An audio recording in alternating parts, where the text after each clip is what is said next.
자, 이번에 국내 정치로 시선을 좀 옮겨보죠. 10월 4일부터 열리는 국정감사를 앞두고 상임위 일정이 속속 정해지고 있습니다. 그런데 역시 이번에도 국감에 부를 증인을 놓고 여야 간 공방이 뜨겁습니다. 특히나 그 증인의 무게가 이번에 좀 남달라서 공방이 더 치열하고 과연 이게 의미 있는 공방인지 소모적인 건 아닌지 그런 의문도 드는데요. 일단 민주당은 김건희 여사를 거론하고 있습니다.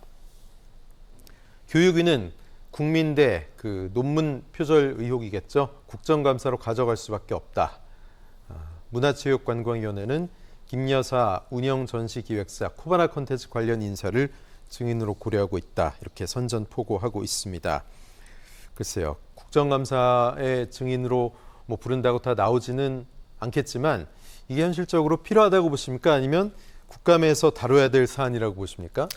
자, 우선은 김건희 여사의 논문이 부실하고 또 일부 표절이 있었다라고 하는 것은 드러난 사실이다. 예. 그렇기 때문에 국민대 입장에서도 이 문제에 대해서 단호하게 아니면 오히려 가혹하리 많지 정말 이 입장을 정했어야 되는데 그런 부분들이 좀 느슨하게 진행된 부분에 대해서 야당이 질타하는 것은 저는 뭐 온당하다고 봅니다. 네. 그런데 국감 증인으로 채택하겠다라고 하는 문제는 좀 다른 문제 같습니다. 이를테면 지금처럼 여야가 대치하고 있는 상황에서 국감 증인으로 김건희 대통령의 부인을 부르겠다라고 하면 그게 통과될 가능성도 낮지만 설사 야당에 밀어붙여서 국감 증인으로 채택한다 하더라도 본인이 안 나오면 그만 아니겠습니까? 그렇죠. 그러니까 이거는 사실은 소모적인 논쟁이다. 대통령실도 김건희 여사도 제가 볼 땐 국감 증인으로 출석할 의지가 전혀 없습니다. 예. 그러니까 되지도 않을 것을 야당이 계속해서 이 정쟁으로 끌고 가는 측면은 분명히 있다고 봅니다. 그리고 또 한 가지는 국감이라는 것은 이를테면 정부가 예산을 어떻게 썼고 인사를 어떻게 했고 그 결과물이 어떻게 나왔는지에 대해서 감사하는 자리죠.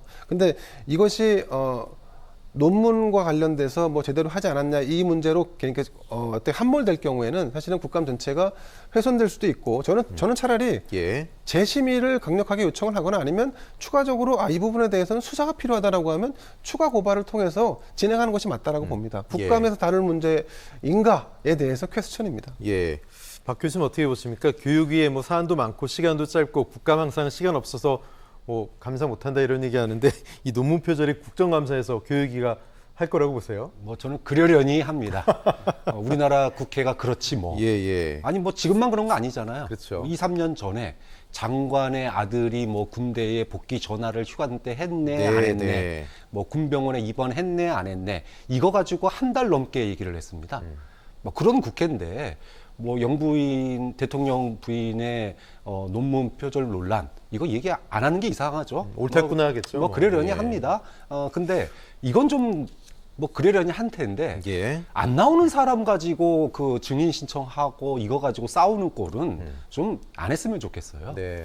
뭐 예를 들어 전직 대통령 또는 뭐 대통령 부인 예. 부른 적도 없고 부른다고 나오지도 않습니다. 네. 과거에 대기업 회장들 줄줄이 세워놓고 뭐 다들 그러니까는 국감 때 되면은 다 해외 출장 가버리고 예. 실무자 불러다가 국기업 공영기업 사장들은 도망 못 가잖아요. 아니 뭐 입원하거나요, 그죠? 그렇죠. 네. 그분들을 불러다 놓고 한마디 물어보지도 않으면서 하루 종일 불렀다가 돌려보내고 예. 뭐 이런 게 한두 번이 아니라서 참 국민들 입장에서는 네. 그래 그거 감안하고 정치다 이렇게 생각을 해야 되는 거 예. 아닌가 싶습니다. 특히 올해 같은 경우는 코로나 증세와 유사한 증상이 나타날 경우에는 그러네요. 충분히 면피성 어떤 그 빌미가 되기 때문에 핑계대기 딱 좋은데요. 핑계대기 딱 좋죠. 그러니까 사실은 대체로 나오기 싫다 그러면 갑자기 목과 발열이 있다? 발열과 예. 목 감기가 있다라고 하면 누가 부를 수 있겠습니까? 이것도 거기에. 그 생각을 못했네요. 예. 지금 박상원 교수 말씀하셨듯이 뭐 전직 대통령, 국민의힘은 문재인 전 대통령을 거론하고 있습니다. 신원식 의원인데요. 증인 채택을 했습니다. 해수부 공무원 피격 증인 신청이죠. 탈북어민 강제 북송, 기무사 문건 등을 이유로 국감 증인 문 전 대통령에게 해놓은 상태인데 문 전 대통령이 군 통수권자이기 때문에 증인으로 불러서 안 된다 하는데 현직 군 통수권자는 아니지 않냐. 국회에서 국민적 의혹을 규명하는 것에 성역이 없다 이렇게 얘기하고 있습니다. 시도는 뭐 지금 말씀하신 것처럼 늘 하죠. 안 나올 거 아닙니까, 박 교수님? 정말 전직 대통령 부르고요. 예. 대통령 부인 부르자고 얘기하면은 네. 그거 한번 하자는 얘기죠. 이건 진짜로 뭐 한판 붙자라는 얘기지 이게 뭐 네. 다른 얘기 이상한 의미도 없는 것 같아요. 예. 지금 뭐 고물가, 고환율, 거기다가 수출은 적자입니다. 오늘 1,400원 넘어갔습니다. 완전히 네. 그죠? 예. 이런 상황에서 전직 대통령 부르고 대통령 부인 부르고 이러자는 얘기는 국민들 이 상황 백척간두에선 대한민국의 이 경제 상황 속에서 예. 자기들끼리 드자비질 하겠다라고 하는 이상도 이하도 아니다. 참 해도 너무한다. 뭐 이렇게밖에 평가할 수 없네요. 예. 김건희 여사, 문재인 전 대통령 국감 증인 거론 상황에 대해서 여야 모두 서로 너무한 거 아니냐 이런 입장입니다. 정미경 전 국힘 최고위원은 민주당은 김 여사에 대해서는 스토커 수준이다. 국민들도 왜 저러냐 하실 거다. 이소영 민주당 의원은 스토킹으로 치면 윤 정부의 문 전 대통령 스토킹이 더 심하지 않냐. 자제해야 되는 측면이 있다. 이렇게 공방을 벌이고 있습니다. 서로가 서로에게 스토커냐고 종주먹을 들이대는 상황인데 그중에 누가 더 지나치냐 덜하냐 이거를 우리가 얘기를 해야 됩니까? 김대표 평론가님? 글쎄 그런 지금 뭐 이 여야가 대치 국면에 있다 보니까 예. 이런 정쟁이 심화되고 있는 상황 같은데 네. 가면 갈수록 가관이죠. 그래서 한심하다 못해 이 무책임의 극치라고 볼 수 있습니다. 사실은 우리가 책임 정치를 논한다는 측면에서 본다 그러면 네. 이런 무책임한 정쟁을 일삼는 정치인들을 수시로 탄핵할 수 있는 제도를 만들어야 되는데 국회의원 스스로가 자신들을 탄핵할 수 있는 제도를 만들지 않지 않습니까? 그렇죠. 그래서 참 국민들은 참 답답할 뿐입니다. 어쨌든 이로 인해서 민생이 사실 외면당하고 있고 그리고 또 한 가지는 정당이 가지고 있는 취약 지점이 있습니다. 약점이랄까, 뭐 향후에 뭐 의혹이 제기된 부분들도 있고 이런 것들을 예. 약간 희석시키는 것. 그리고 결과적으로는 2024년에 있을 총선까지 가면서 그 기선을 잡겠다라고 하는 이런 노림수 외에는 사실은 아무것도 없다. 그래서 개인적인 바람이 있다면 이런 정치인들을 탄핵할 수 있는 제도를 어떻게 좀 만들 수 있으면 좋지 않을까 네. 하는 생각을 해봅니다. 예, 또 그런 거는 국회의원들 절대 안 만들잖아요, 그죠? 그렇죠. 네, 맞습니다.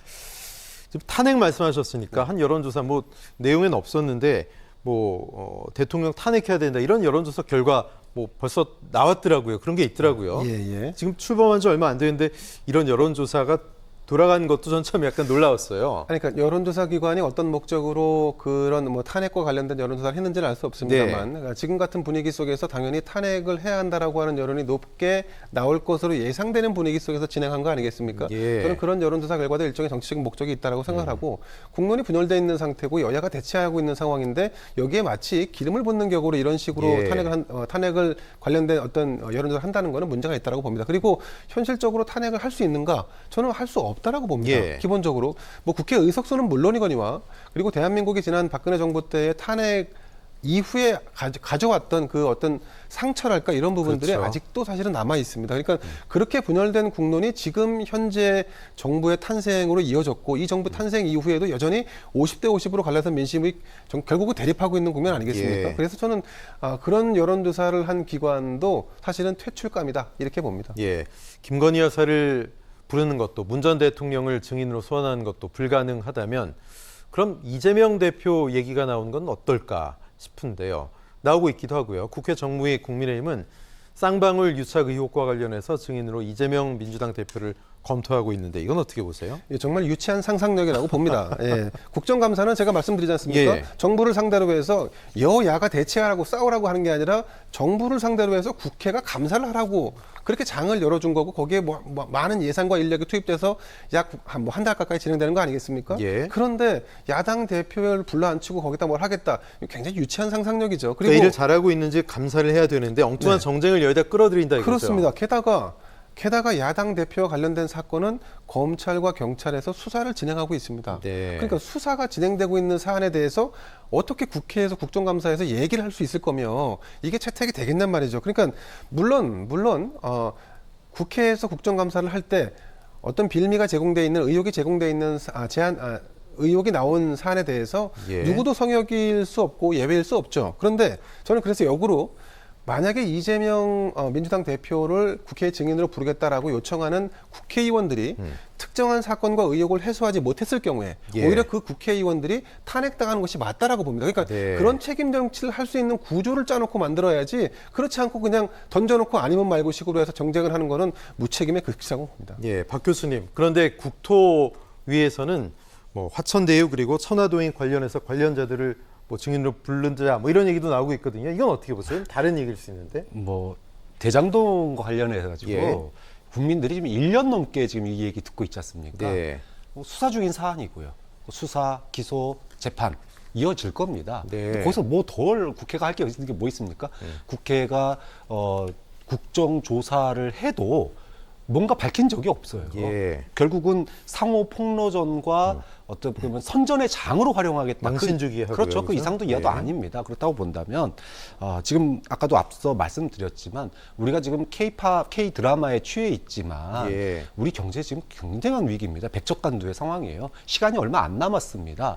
여야가 머리 맞대고 대응을 준비해도 부족할 판이다라고 하는 거 나중에 시간 돌이켜 보면 이 시기를 그 시간을 우리가 잘 보낼 거라고 후회할지도 모른다. 이 말씀 꼭 드리고 싶습니다. 예, 첨언을 하자면 지금 이제 김건희 여사 관련된 사건도 수사가 진행 중이지 않습니까? 네. 이재명 대표와 관련된 사건도 수사가 진행 중이죠.